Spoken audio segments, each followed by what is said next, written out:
ਜਿਹੜਾ ਝੂਠਾ ਵਾਕਿਆ ਸੁਣਾਏਗਾ ਅੱਲਾ ਤੋਂ ਪਾਏਗਾ। ਕੱਲ ਕਰਪਸ਼ਨ ਦੇ ਕੋਈ ਖਾਤਮੇ ਦਾ ਆਲਮੀ ਦਿਨ ਮਨਾਇਆ ਗਿਆ ਵਾ ਤੇ ਉਹਨਾਂ ਲੀਡਰਾਂ ਵੀ ਬਿਆਨ ਜਾਰੀ ਕੀਤਾ ਵਾ ਜਿਨ੍ਹਾਂ ਦੇ ਕੋਲ ਆਪਣੀਆਂ ਜਾਇਦਾਦਾਂ ਦਾ ਕੋਈ ਪ੍ਰੂਫ ਸਬੂਤ ਨਹੀਂ ਹੈਗਾ।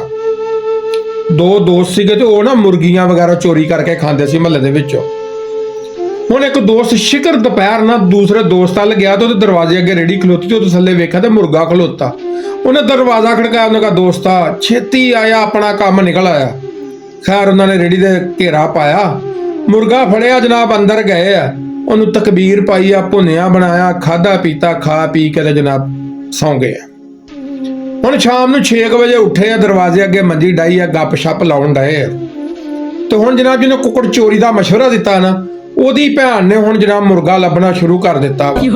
ਉਹ ਕਦੀ ਕਿਸੇ ਦਾ ਦਰਵਾਜ਼ਾ ਖੜਕਾ ਰਹੀ ਆ ਕਿ ਮੇਰਾ ਮੁਰਗਾ ਤਾਂ ਨਹੀਂ ਵੇਖਿਆ, ਕਦੀ ਕਿਸੇ ਦਾ ਦਰਵਾਜ਼ਾ ਖੜਕਾ ਰਹੀ ਆ ਕਿ ਮੇਰਾ ਮੁਰਗਾ ਤਾਂ ਨਹੀਂ ਵੇਖਿਆ। ਤੇ ਹੁਣ ਉਹਦਾ ਉਹੀ ਭਰਾ, ਉਹ ਰੱਬ ਦਾ ਵਾਸਤਾ ਜੇ ਕਿਸੇ ਨੇ ਮੇਰੀ ਭੈਣ ਦਾ ਮੁਰਗਾ ਵੇਖਿਆ ਤੈਨੂੰ ਮੁਰਗਾ ਦੇ ਦਿਓ। ਉਹ ਭੱਜ ਕੇ ਕਦੀ ਆਉਣ ਨੂੰ ਜਾ ਰਿਹਾ, ਕਦੀ ਆਉਣ ਨੂੰ ਜਾ ਰਿਹਾ, ਕਦੀ ਸਾਹਮਣੇ ਗਲੀ 'ਚ ਜਾ ਰਿਹਾ। ਭੈਣਾ ਪਤਾ ਨਹੀਂ ਕਿੱਥੇ ਚਲਾ ਗਿਆ ਤੇਰਾ ਮੁਰਗਾ।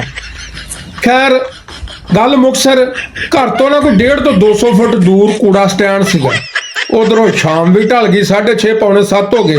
ਉਹ ਜਿਸ ਟਾਈਮ ਨਾਲ ਉਹਦੇ ਦਿਮਾਗ ਦੇ ਵਿੱਚ ਆਇਆ ਕਿ ਕੂੜਾ ਸਟੈਂਡ ਦੇ ਉੱਤੇ ਨਾ ਚੁਗਣ ਵਗੈਰਾ ਚਲਾ ਗਿਆ ਹੋਵੇ, ਜਦੋਂ ਉੱਥੇ ਜਾ ਕੇ ਵੇਖਿਆ ਤਾਂ ਕੁੱਕੜ ਦੀ ਖੱਲ ਪਈ। ਖੈਰ ਜਨਾਬ ਉਹਨੇ ਹੁਣ ਵਰਦੀ ਫੜੀ ਕੁੱਕੜ ਦੀ ਤੇ ਹੁਣ ਬਦਦੁਆਵਾਂ ਦਿੰਦੀ ਆਵੇ, ਗਾਲਾਂ ਕੱਢਦੀ ਆਵੇ, ਅੱਲਾ ਉਹਦਾ ਬੇੜਾ ਗਰਕ ਹੋਵੇ, ਅੱਲਾ ਉਹਦੇ ਸੰਗ 'ਚ ਫੋੜੇ ਨਿਕਲਣ ਜਿਹਨੇ ਮੇਰਾ ਮੁਰਗਾ ਖਾਧਾ ਵਾ।